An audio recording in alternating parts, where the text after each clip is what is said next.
I'd love to officially welcome everyone to our Next Practices Weekly DE&I call. Really excited to welcome our guest speaker today, Colleen Mitchell from Nordstrom, for discussion on empowering diversity. One of the things we love about this call is our speakers always pick out a quote that's really meaningful to them. So today's quote is, "Rather than waste your time being stressed over making the right decision, make the decision right," with Ellen Langer. So really excited to have Jackie dive into this quote and the meaning behind it to today's speaker, Colleen. And just to help everyone center around why we're here today, our Next Practices Weekly call and everything that we do at I4CP is always to help you as an organization discover the people practices that drive high performance. And so we define high performance through 4 different metrics that we look at. We're looking at revenue growth, market share, profitability, and customer satisfaction in the research that we do at I4CP. And so all of our research here is focused on just seeing what high performance organizations are doing differently, and then seeing how those practices correlate to market performance. And of course, all of that research is only possible because of all of the incredible members and the community that we have. So you'll see on this slide a lot of the incredible members that we have in membership. If you're not in membership and you're on this call, please do reach out to us. But as you can see here, we have this great range of industry, of sizes of organization, and a really huge global impact as well. Thanks, Seda, for dropping that link in. But again, thank you to all of our members who are present on this call and help contribute to the research that we're able to do as an organization with all of you. And with that, I'm really excited to introduce my co-facilitators on this call, Eric Davis, who is our creative director and also a senior editor here at I4CP. He's going to be talking to the research that we have at I4CP that applies to this call in particular. And then Jackie Robertson, sorry, Jackie, who is the chair of our I4CP CDO board and the Chief Diversity and Inclusion Officer at the Cleveland Clinic. I'll be keeping an eye on the chat throughout the call and really excited to turn it over to Jackie. Don't miss our upcoming calls. We'll be taking a break for the conference, but make sure that you have all these calls on your calendar. And with that, Jackie, really excited to turn this call over to you. I could not be more pleased and grateful to welcome our guest speaker today, Colleen Mitchell, the head of diversity, equity, inclusion, and belonging at Nordstrom. So welcome, Colleen. We're so happy to have you here today. Thanks for having me. And thanks for being a 2-decade customer. Absolutely. That's the easy part. So, part of what we do, and I want to remind the audience that we really want to make sure we have time to get to know you. I'm going to ask a few questions. The flow is going to go a little bit like this. I'm going to ask you a few questions, Colleen. Then we're going to check to see if there's any questions in the chat. And then we're going to pass it to Eric, who's going to take us through some results on a very interesting survey. So with that, Colleen, I was just totally enamored with the quote as well as the song that you chose. Can you just give us a little bit of insights on why you chose that quote or why you chose that particular song? Sure. I would say that for the quote, so the quote is, instead of being worried about the choice that you're making, basically make the choice right or make the decision right. And I have found that to be true in my own life, that if you're 1 foot in and 1 foot out in anything, like this is my life, this is plan A. And I think what's interesting, that quote goes on to say that we also incorrectly assume that the choice that we didn't take may have been better or was better. So then we also make 2 bad choices. So we think, gosh, I made this choice, this one's awful, and the other one would have been a shining hill, right? Versus, this is my only choice, this is my one life. So I love that one. That's a book that I'm that I'm reading now. And then the song, Alternate Routes, what I love about that song actually is a part in there where it says that heroes don't look like they used to, they look like you do. Because I think that both HR professionals, DEI individuals that are doing so much of this work behind the scenes, as you said, Jackie, like the little small things that we're doing, that is helping to change the world and make it a better place. But it's unseen, it's sometimes unrecognized, and people are toiling away with extreme headwinds. And so that song for me has always just reminded me of to be humble, to be kind, and heroes definitely don't look like they used to.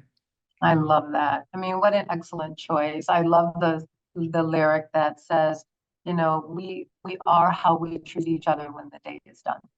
And I think more than ever, you know, DE&I professionals really have to step up and role model that for the leaders in their organization. So thank you for that.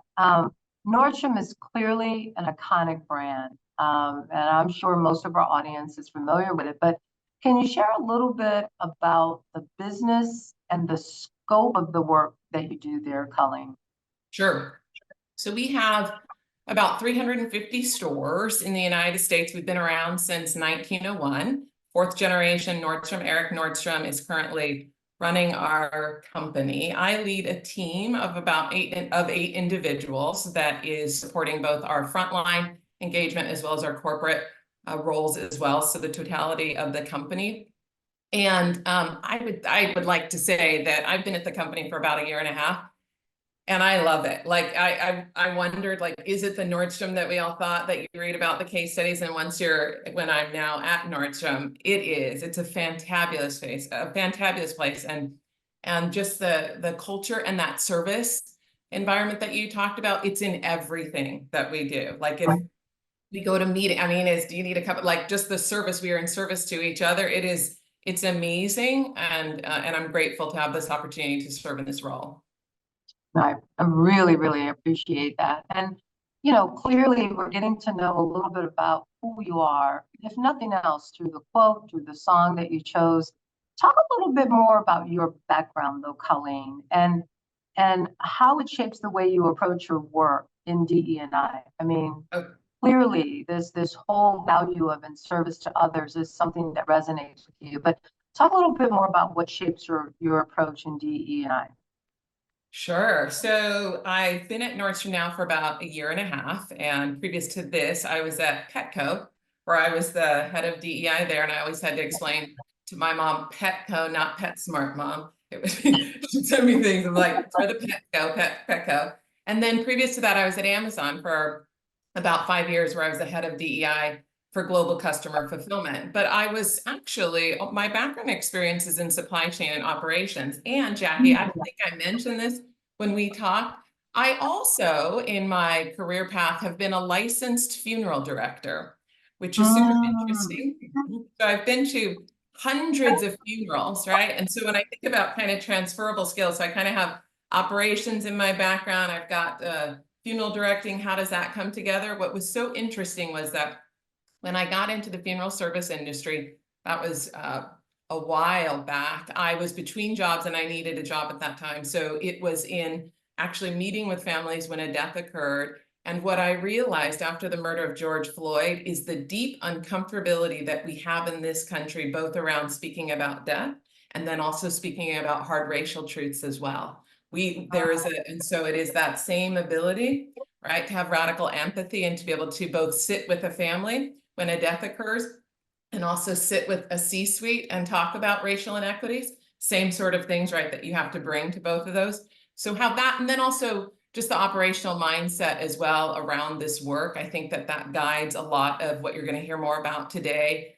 And it was interesting when I moved into DEI from operations, because in operations, you're accountable to throughput, quality, safety, right?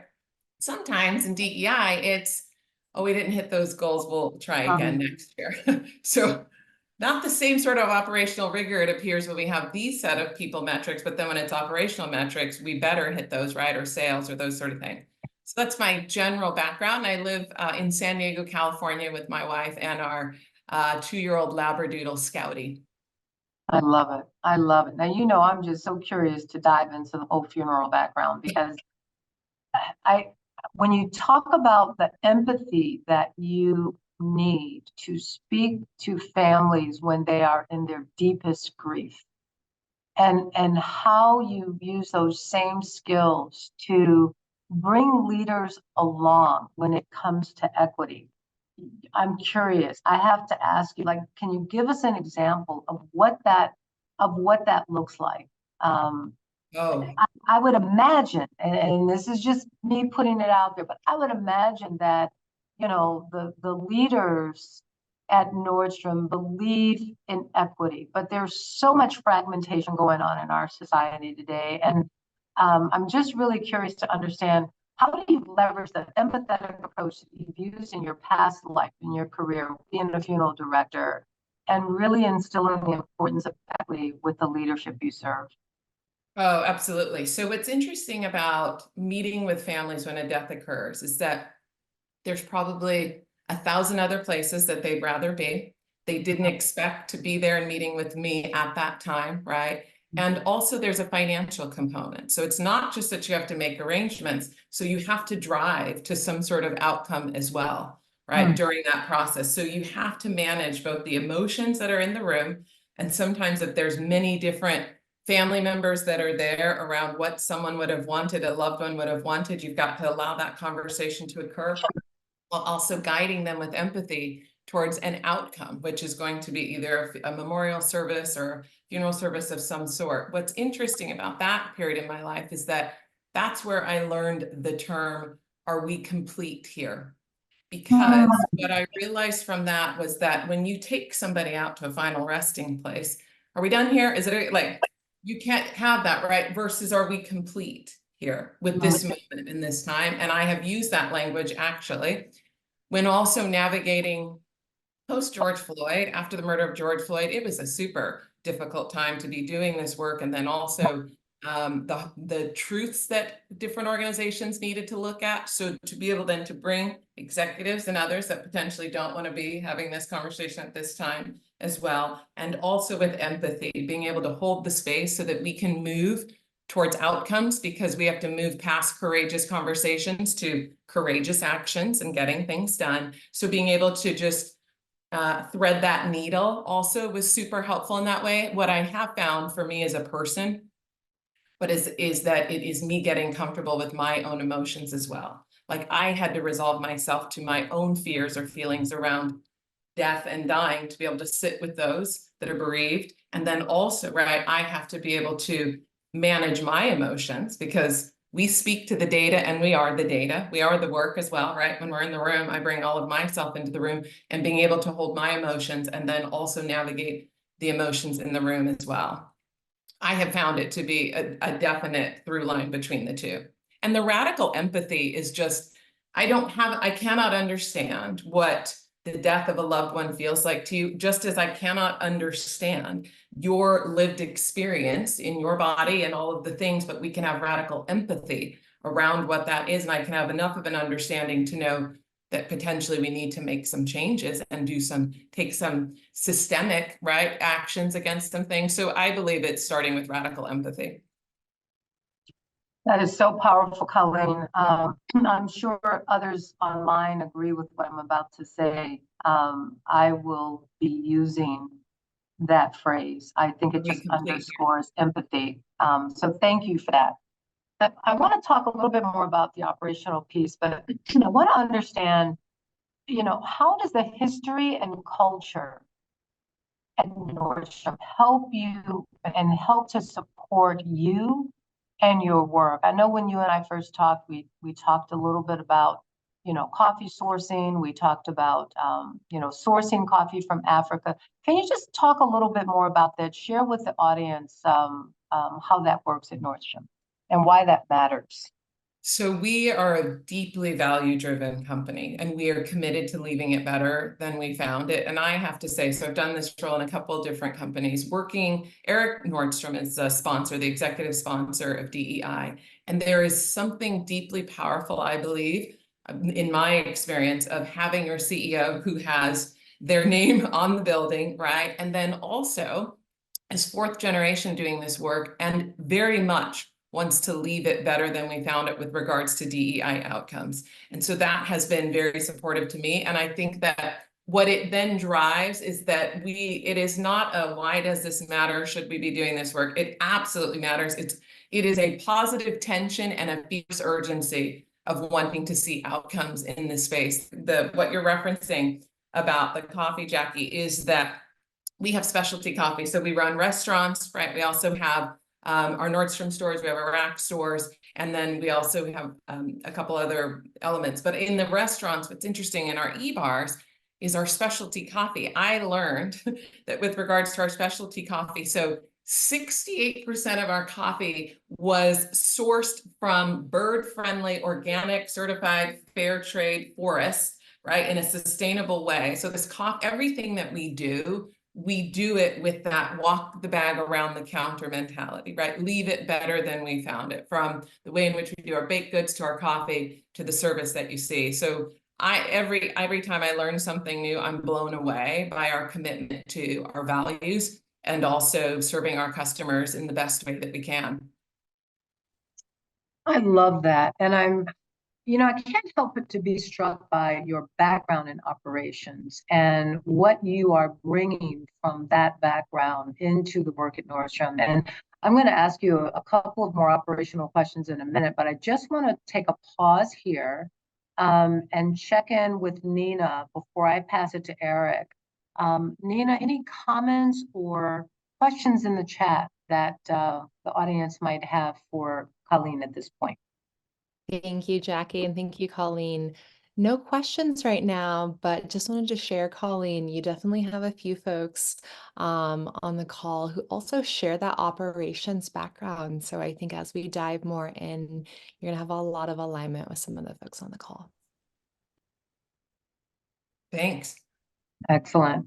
All right, so at this point, I'm going to pass it over to Eric. Eric, I know that you wanted to share some recent findings from the survey that I4CP had run, so turning it to you. Yeah, thank you, Jackie. Hi, all. Yeah, I wanted to jump in here, share a couple of findings from our latest DE&I pulse survey titled Resetting DE&I. The data for this was collected in late January and early February. It represents about 850 respondents. This brief, the raw survey data, and 2 public articles that Zeta is posting in chat are all available from the I4CP website. For those who aren't members, you don't have access to the full brief, but the 2 articles cover a lot of the information in there, so you can those are publicly available. So the first thing I wanted to go over was with this study, we asked respondents up front if they were making progress on their DE&I goals. We were trying to gauge resistance within organizations to DE&I right now, see where the resistance was coming from, and see how certain companies were dealing with it, what practices they had put in place to help overcome some of the resistance in their organizations. So we had about 75%, though, who responded that they were making good progress on their DE&I goals. We only had about 9% who said they weren't.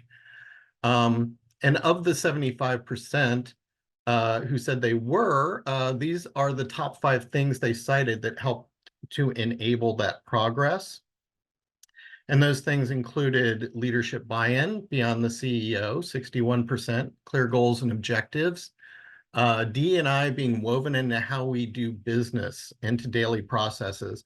That's one that I really wanted to call out because that's going to be a big part of our discussion here today. Having a CEO champion, I think, Colleen just shared with us how Eric Nordstrom has been that kind of champion for her. And then having clearly articulated definitions of diversity, equity, inclusion. I think this is as important as having clear definitions of your values so that people within the organization know what it means. I think there's been a lot of misunderstanding around what diversity, equity, and inclusion means, particularly in the business space. And I think we've lost track of those definitions. And in a lot of cases, it's good to go back and just reiterate what that means within our organizations. We also asked the people who were not making progress on their goals, if we can go to the next slide there. Yeah. Who are not making progress, what their challenges were. And what we see was almost the converse of what we saw in the previous slide.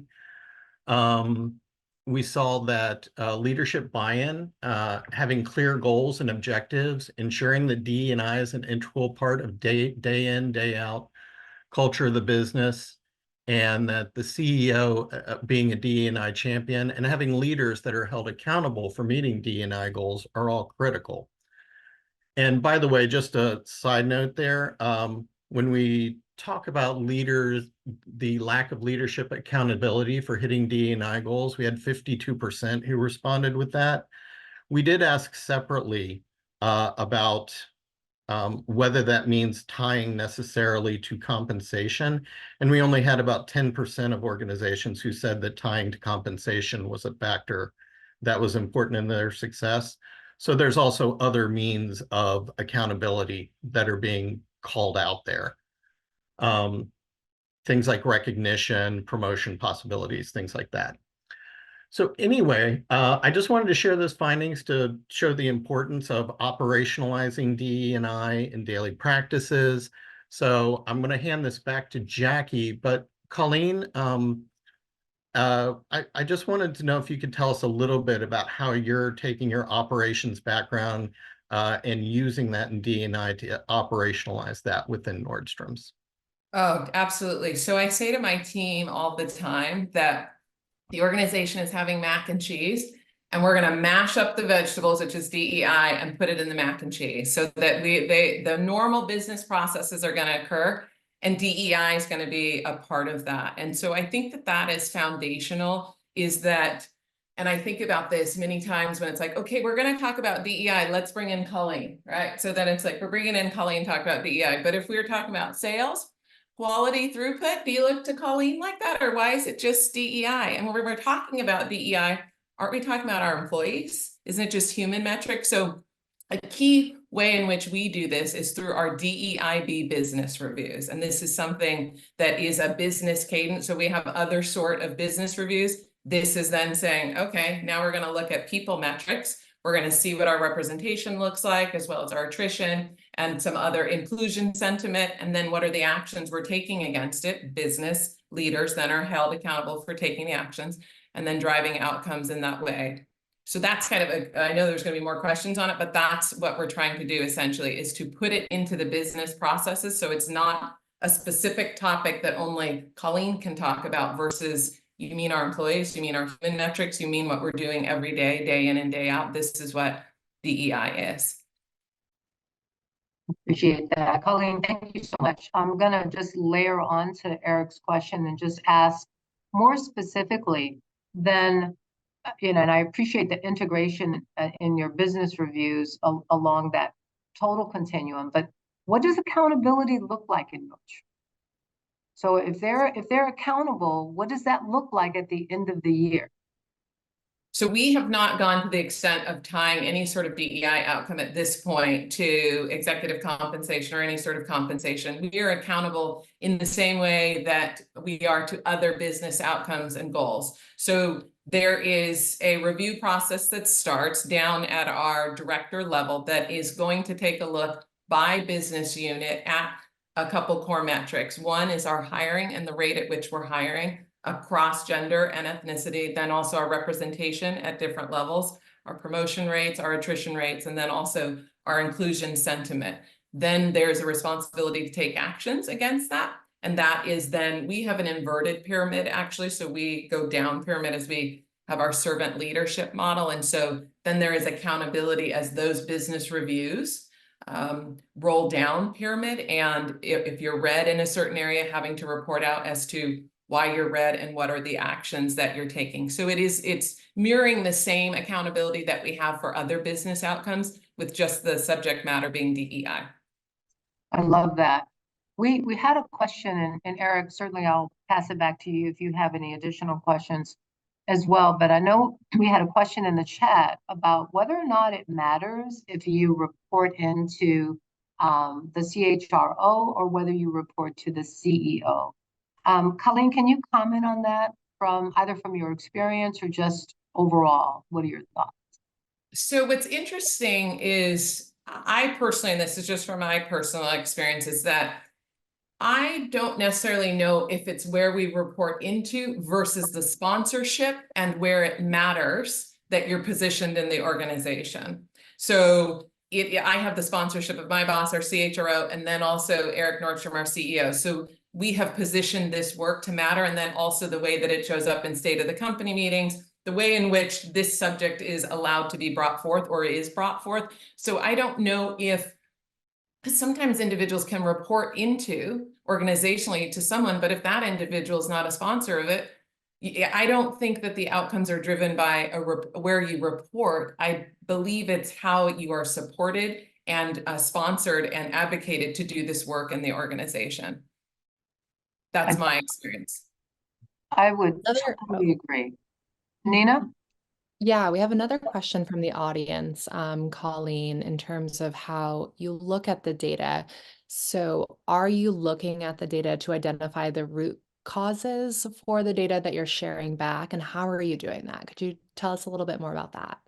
Data. So one of the things that we had to do was first we had to lay out a diversity data non-disclosure agreement, because that's a whole thing altogether, right? Of like, who can look at the data? What's the data? Like all the things around data and being able to have a non-disclosure agreement. And then also for those that are viewing the data, how can we access the data? How many different ways are you slicing the data? So data is that's a whole call on itself around the data. So we take a look at that. But yes, then we come back to, and this is something that I think in this year, this turbulent year of elections and everything else, is that then we focus on equity.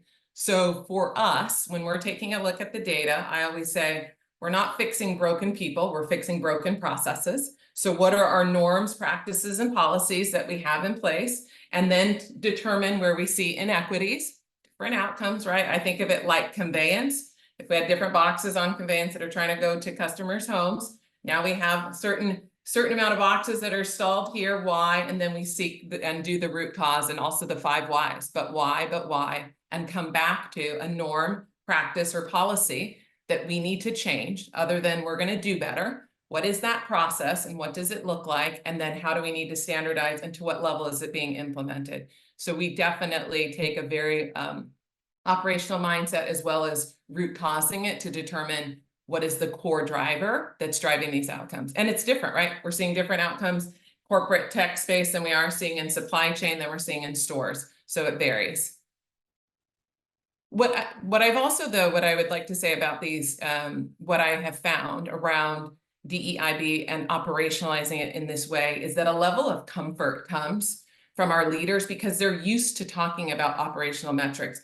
All of a sudden, you've got to go to a town hall and talk, oh, I don't know, I don't know what to say and all these things, but you can talk about, right, what we're doing around hiring, rates of different things and how it can be shared out. So I have also found with regards to language that it's deeply powerful to be able to have these DEIB business reviews, speak to it in an operational mindset, and then also allow and enable our leaders to feel confident in speaking to it in that way.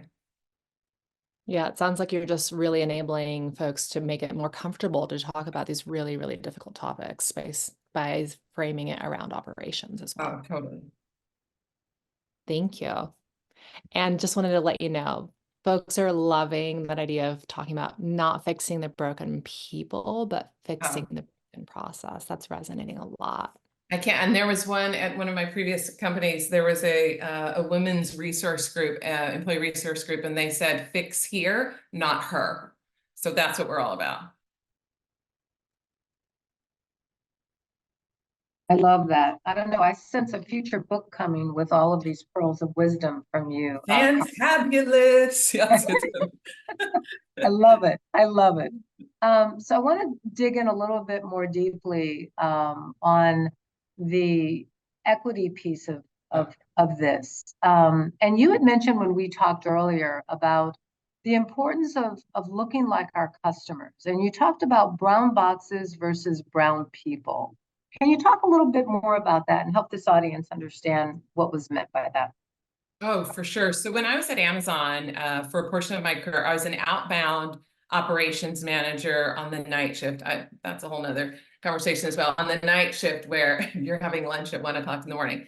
And as part of that, we had to get out 18,000 packages a night, right? And there was an escalation path. If any one of those brown boxes with smiles didn't make it to its destination, we would have all sorts of escalations, and also because we were on the West Coast. So that was the final part. What's interesting, though, is that when we look at data around brown people with smiles, we don't have the same escalation path. And I wholeheartedly believe that if we were able to operationalize it and cared as much around brown people with smiles, people with disabilities with smiles, LGBTQ plus with smiles, that we would see outcomes in this space if we had clear escalation paths, if we held ourselves accountable to achieving these outcomes. But, you know, if someone did not get their deodorant that was in that brown box, I would have heard about it on that shift. But individuals dwelling too long in role, the rates at which individuals are leaving an organization, inclusion sentiment.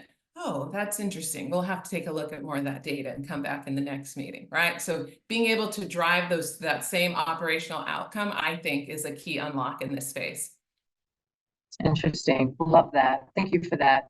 And, you know, I'd be remiss if I didn't ask this question. When I look at, you know, Nordstrom, when I look at any of our organizations, I think that we're just a microcosm of society. And I mentioned earlier just how fragmented our society is these days. And with all of the important work that must be done within the space of diversity, equity, inclusion, and belonging and accessibility, how do you operationalize this work in a way that makes it sustainable, but also makes it, dare I say, politic proof? How do we make it? I think in this year, we are using less and less of DEIB as all of it together, like it means something, because I think DEIB is being called all sorts of different things externally. And we do talk a lot about equity, and we talk about, is that fair? Or if you did that in the Northeast, do you think you'd be interviewed the same way in the Northeast as the Southwest? Does it look like the same, you know, in the Midwest? And so people are able to understand inequities through norms, practices, and policies, and in that way. I think what's interesting, though, is that, as you've said, we are in retail, right? So we are on the front line of all of this. We have stores that are in every part of this country, and we have individuals that then are in every different political party or apolitical. We represent the country. And so I think that when we have been talking about our DEIB business reviews, we've absolutely had to say what DEI is not, which is not the preferential treatment of any individual over another, that we are focused on our norms, practices, and policies. And you can see that people come in sometimes, they're mainly, a lot of Nordstrom is all about this, but if there are some differences, that when we start to focus on this process, right, versus someone else potentially going to get that over me, or you're going to elevate this or do something over here to do preferential treatment, versus, do we think that process is fair and standard? No, it's not. Then we all can get to work on this process and making it more fair so that everyone can achieve their career outcomes. So that is where we're leading through, is talking a lot about equity and explaining, and so that individuals can understand, is that fair? Everyone starts on the night shift in supply chain. Really? How do you allocate projects in tech? How do you size them? What does that look like? All the different things that we just do that are part of our norms, being able to kind of pull it out and see, norms for who? Who is that benefiting? What does that look like? Would it help us all to standardize that in some way? But this is a year that I think that I will be happy to be into 2025. Mm-hmm. As I'm listening to you, I can't help but to comment on, there's been a shift in the language that DE&I practitioners are using. Are there any particular words or phrases that you do not use anymore as a result of what is happening in our society? I call them trigger phrases. I call them polarizing phrases. Are there any particular phrases or words that that for whatever reason, or for the reason we talked about, are just no longer part of your vernacular at Nordstrom? I would say actually less and less. I do not say DEIB together because they mean different things, right? And so I specifically, when speaking to a group, I'm talking about our inclusion sentiment. I'm either talking about our equitable or inequitable norms, practices, and policies. I'm talking about to the level that we are, seen and unseen identity. So I'm using other words because I think that everybody believes that we know, and even us, what DEIB means versus let's just be specific about what we're talking about in this instant. If we are talking about, let's say, tech, are we talking about an inclusive environment or not an inclusive environment? Are we talking about, so I have been very more specific in my language as opposed to DEIB is this bread box and all this stuff happens over there that we hear about in the news and other places, and be more specific in the language around what we're addressing and what we're speaking to. I think that will clearly drive increased impact, not only at Nordstrom, but in all of our organizations that we represent. So before I ask you one final question, Colleen, I want to turn to Eric and Nina and see if there's anything else in the chat or any other questions that they might have. I had one. I was just wondering, do you think that your background in operations and all of the other experiences that you bring to your DE&I role give you more maybe not gravitas, maybe street cred with other business leaders within the organization if they, recognize you as someone who knows the ins and outs of the business maybe a little better? I mean, do you feel like it impacts the way that others respond to you knowing your background? It is, but I also think it's, I came into the business and last year I felt like I was running for mayor of Nordstrom. Like I traveled to seek to understand the business. So I do believe that sitting in these roles, these COE roles where we're trying to impact so many metrics that matter to drive the business outcomes, we first have to seek to understand that we understand the business. So Nordstrom's very different than Amazon, right? Pepco's. So do I understand the business so that then I can say, oh, I totally get that we're trying to achieve that. To do that, you're going to need a diverse representation of people that are upskilled in X way to do that. And looking at the leaky bucket, we're not going to do that. So I think, I don't know if it's necessarily just from my background experience, but I think the business is always looking to see first, do we understand the business before then we can talk about our business. So yes. So I've got two questions for you. And so the first one is for the folks on here that don't have that operations background, because your operations background is so integral to your success around your DE&IB efforts at Nordstrom. Do you have advice that you can give those folks on what they can do differently if they don't have that operations background? For sure. There is a great book called Who, Not How. Highly recommend it. So when we find ourselves in situations where I'm here and I need to get there, instead of figuring out how I'm going to do it, who do I need to get to do this with me? So on our team, we have subject matter experts that are SMEs and DEIB that have been practitioners in this work. And as we're looking at the interventions, can do that. Teamed with change management professionals and also, right, operational individuals. So if your skill set is subject matter expert, right, in being able to facilitate this work and do it in this way, find your who, right? This does not mean you need to go out and like become Lean Six Sigma Green Belt, but find someone who is operationally has an operational background or experience that then can be a key add to your team. If you think about DEIB, we're running it like our own operation as well, right? So we have to be able to deploy this, scale, all sorts of things that we need to do. So if you don't possess it, who, not how? Who do I need to join me? Who do I need to bring into this? Who do I need to work with? So you could also, which is deeply powerful, get a sponsor or a mentor of someone who is in the business to help sponsor this work. Get the head of supply chain. Hey, can you sponsor me or mentor me in this? I'm trying to figure out how to operationalize this work. Not only do you get the buy-in of a senior leader, they're all over it. They're going to love and help you operationalize it in that way. So who, not how. Find your who. Thank you. And thanks, Eric, for dropping that link. I know that you're going to have a lot of additional followers from this call, and the folks are ready for your book.